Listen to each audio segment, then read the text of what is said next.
Doctor स्वपन चौगुले यांच्या N2P अर्थात notebook to prescription या आत्मकथनातील कथांचं अभिवाचन. आजची कथा सहप्रवासी. मी कोल्हापूरला हायस्कूलमध्ये शिकत होतो. माझ्या थोरल्या बंधूंनी मला शहराचा सहवास लाभावा, शिक्षण चांगले मिळावे व पुढे कॉलेजमध्ये खेड्यातील मुलांना थोडा बुजरेपणा असतो तो किंवा कमीपणा वाटतो तो कमी व्हावा म्हणून मुद्दामच माझे नाव शहरातील हायस्कूलमध्ये दाखल केले होते.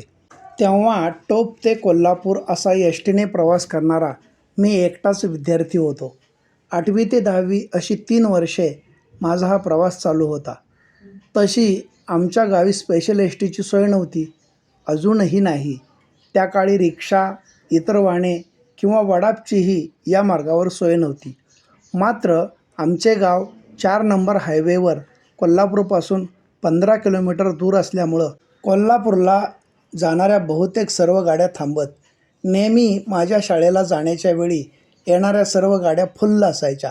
कॉलेजचे विद्यार्थी, बाजारला जाणारे लोक, भाजीपाला घेऊन जाणारे शेतकरी, व्यापारी यांची गाडी तर रेलचेल असायची.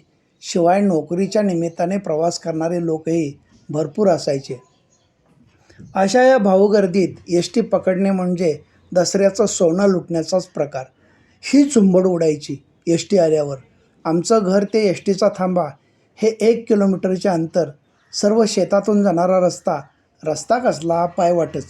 मी दररोज ही पायवाटेवरची कसरत करत थांब्यापर्यंत येत असे.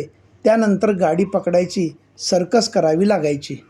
कोल्हापुरात कॉलेजला असणाऱ्या 2 विद्यार्थ्यांचे जेवणाचे डबे त्यावेळी मी माझ्याबरोबर त्यांच्या घरातून घेऊन जात असे.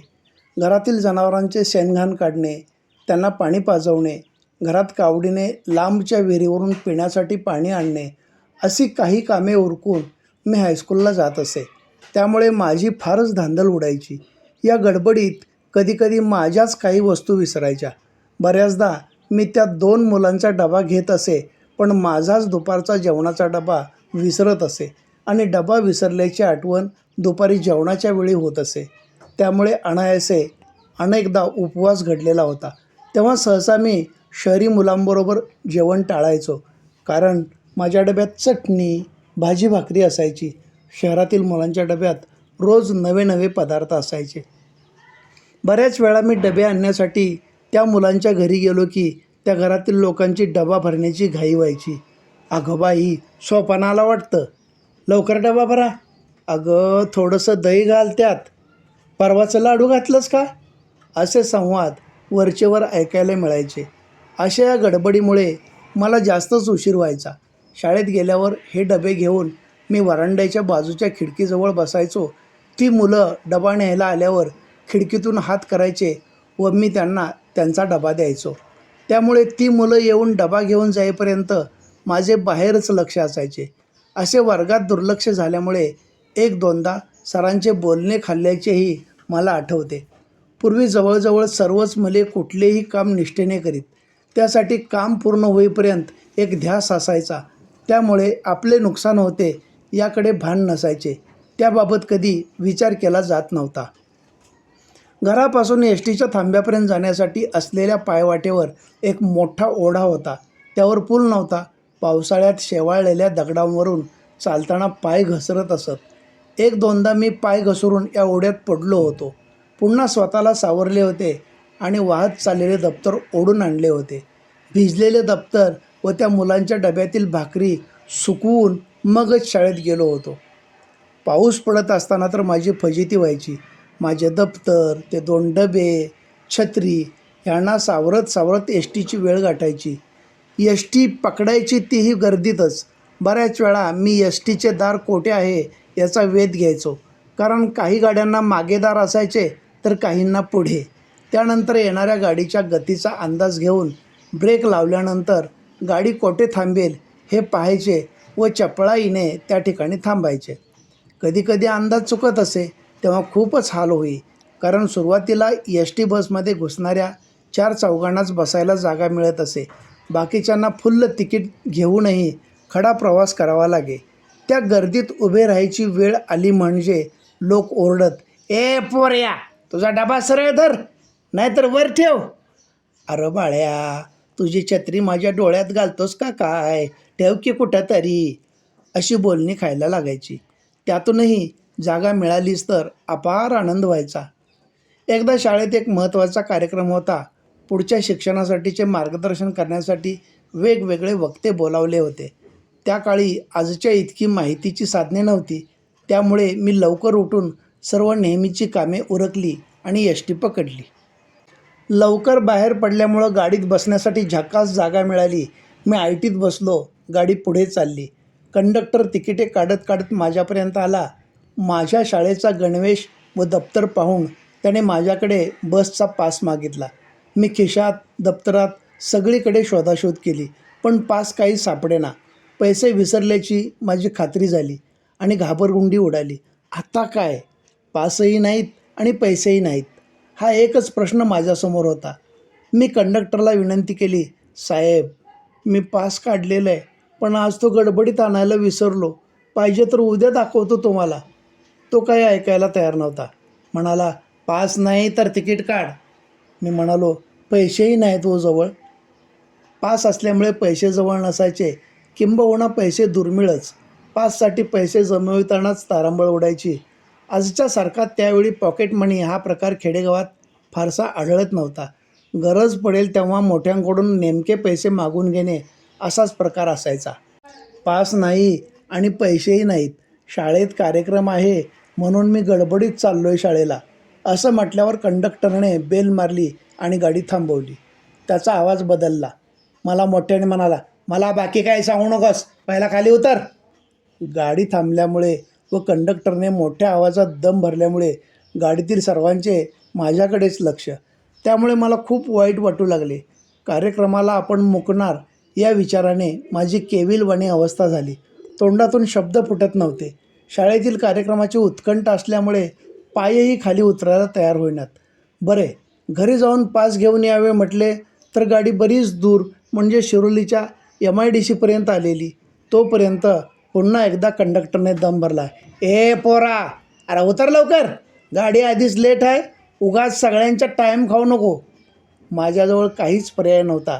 एक दोघे म्हणाले, कंडक्टर साहेब, जाऊ द्या ना, लहान मुलगा आहे, शाळेत चालला आहे, नाही खोटं बोलणार तो. शाळेला जातोय तर अक्कल नको का पास जवळ ठेवायची? आणि चेकर साहेब आल्यावर बिन तिकिटाचा प्रवासी बघून माझी बिन पाण्याची हजामत करतील, तेव्हा कोण असणार तुमच्यापैकी समजूत घालायला? कंडक्टर त्या लोकांवरही कावदरला. मग मात्र सर्वजण गप्प झाले. तरीही बऱ्याच जणांना मी खाली उतरू नये असं वाटत होतं. तशा त्या अवस्थेतही मी सर्वांच्या नजरा व हालचालींचं निरीक्षण केलं. त्यामध्ये कुणीही म्हणत नव्हतं की लवकर उतर, आम्हाला वेळ होतो आहे. आता ड्रायव्हरचाही पारा चढलेला होता. तोही मागे वळून मोठ्याने ओरडला, अरे बाबा उतर की आता खाली, अर्धा लिटर डिझेल जळलं मगापासून, का मी येऊ तुझ्या पाया पडायला? गाडीत कुणीही ओळखीचे नव्हते.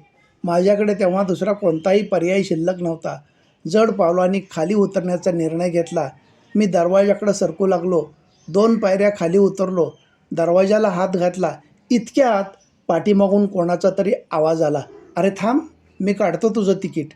मी दरवाजा उघडला होताच खाली पाय टाकणार तोच त्या सद्गृहस्थांनी मला मागे खेचले आणि जोरात दार लावून घेतले. मला दरवाजाजवळच्या सीटवर बसवून घेतलं. माझे तिकिटाचे पैसे कंडक्टरला दिले व त्यांनी दिलेले तिकीट माझ्या खिशात ठेवले. त्या सद्गृहस्थांना काय म्हणावे, त्यांचे आभार कसे मानावेत, मला काहीच सुचले नाही. मी समोरच्या उलट्या सीटवर त्यांच्या शेजारी बसल्यामुळे सर्वांना दिसत होतो. सर्व प्रवासी माझ्याकडे दयाळू नजरेने बघत होते. मला ते सर्व चेहरे पूर्ण आठवतात. मला तिकीट काढून मदत करणारा ग्रहस्थ म्हणजे BAच्या शेवटच्या वर्षात शिकणारा कॉलेजचा एक विद्यार्थीच होता. तोही नेहमी STच्या गाडीनेच प्रवास करत असे. त्याचा माझा नंतर खूप परिचय झाला. जेव्हा जेव्हा पुन्हा भेट होईल तेव्हा तो मुद्दाम गमतीने विचारत असे, चौगले, आज तरी आणलायस ना पास? आज माझ्याकडे पण पैसे नाहीत बाबा. त्या दिवशी त्या कार्यक्रमात पहिल्याच सत्रात मेडिकलला कसे जायचे, त्यासाठी किती गुण मिळवणं आवश्यक आहे आणि डॉक्टरांचं जीवन कसं असतं या विषयावर व्याख्यान झाले. मी त्याच वेळी निश्चय केला होता, आपण डॉक्टरच व्हायचं. अलीकडे काही दिवसांपूर्वी मी एक दिवस कामानिमित्त बाहेरगावी चाललो होतो. दिवस उन्हाळ्याचे होते. कारने प्रवास सुरू होता व ड्रायव्हिंग मी स्वतःच करत होतो. रस्त्यावरून त्या भर उन्हात कोण चालले आहे हे बघावे म्हणून गाडी पुढे जात असताना मी बाजूच्या आरशात पाहिले. मला नकळत जाणवलं, चेहरा ओळखीचा वाटला. वेग हळूहळू मंद झाला. मी गाडी मागे घेतली. पाहतो तो काय, तोच सहप्रवासी ज्याने माझा पास विसरला त्या दिवशी माझे तिकीट काढले होते. जरी बऱ्याच दिवसांनी वर्षांनी भेट झाली असली तरी मला त्यांचा चेहरा पूर्णपणे ओळखीचा वाटत होता आणि मी त्यांना ओळखलंही होतं. मी कोठे चाललात म्हणून विचारलं. त्याने पुढे 7-8 किलोमीटर अंतरावर असलेल्या गावाचं नाव सांगितलं. माझ्याबरोबर 2-3 मित्र होते व त्यांचे गाव जवळ आले होते. गडबड होती म्हणून मी ओळख न सांगता माझे कार्ड दिले आणि काही जरूर वाटल्यास भेटा असे सांगितले आणि पुढे गेलो. एक दिवस हॉस्पिटलमध्ये असताना तो सद्ग्रस्त आपल्या 10-12 वर्षे वयाच्या मुलाला बरोबर घेऊन आला. खिशातलं कार्ड दाखवलं. मी त्याला ओळखले होतेच. म्हणालो, बसा, कार्ड दाखवायची काही गरज नाही, मी तुम्हाला ओळखलं आहे. कसं काय आलात ते अगोदर सांगा. त्याने मुलाच्या पोटात दुखतंय म्हणून सांगितलं. मी मुलाची तपासणी केली. अपेंडिक्सचा त्रास आहे, ऑपरेशन करावे लागणार म्हणून सांगितले. ऑपरेशन म्हणताच त्यांचा चेहरा बदलला. ऑपरेशनचा खर्च करण्याइतकी परिस्थिती नसल्याचे त्यांनी सांगितले. पण मी त्यांना काही काळजी करू नका म्हणालो. डिस्चार्जच्या दिवशी मी रीतसर रिसेप्शनिस्टकडे दिलेले बिल घेऊन तिथे न भरता ते माझ्याकडे आले आणि म्हणाले, सर, माझ्याजवळ पैसे नाहीत हो, तुम्हाला शक्य आहे तेवढे भरा, काहीच नसेल तर राहू देत, असे मी म्हटल्याबरोबर ते कडपडले. त्यांना काहीच कळेना. मग मी त्यांना तो एस टीमधील सर्व प्रसंग सांगितला. त्यांना गैरवरून आलं. एवढ्या वर्षानंतरही ओळख ठेवून माझ्या मुलावर उपचार करून त्याचा जीव वाचवलात, तेही कोणतीही फीची अपेक्षा न करता, असे म्हणत ते मला हात जोडून नमस्कार करणार. तोच मीच पुढे होऊन त्यांचे हात पकडले आणि म्हणालो, नाही हात जोडायचे. कदाचित त्या दिवशी एस टीत आपण तिकीट काढल्यामुळेच मी कार्यक्रमाला हजर राहू शकलो आणि मला हा वैद्यक शाखेचा मार्ग सुचला. त्यामुळेच आज मी या खुर्चीत आहे. ते म्हणाले, साहेब, काय बोलायचे मला काही कळत नाही. मी सांगितले, काही बोलू नका, याला आपण प्रवास म्हणूया व आपण दोघे सहप्रवासी आहोत. धन्यवाद.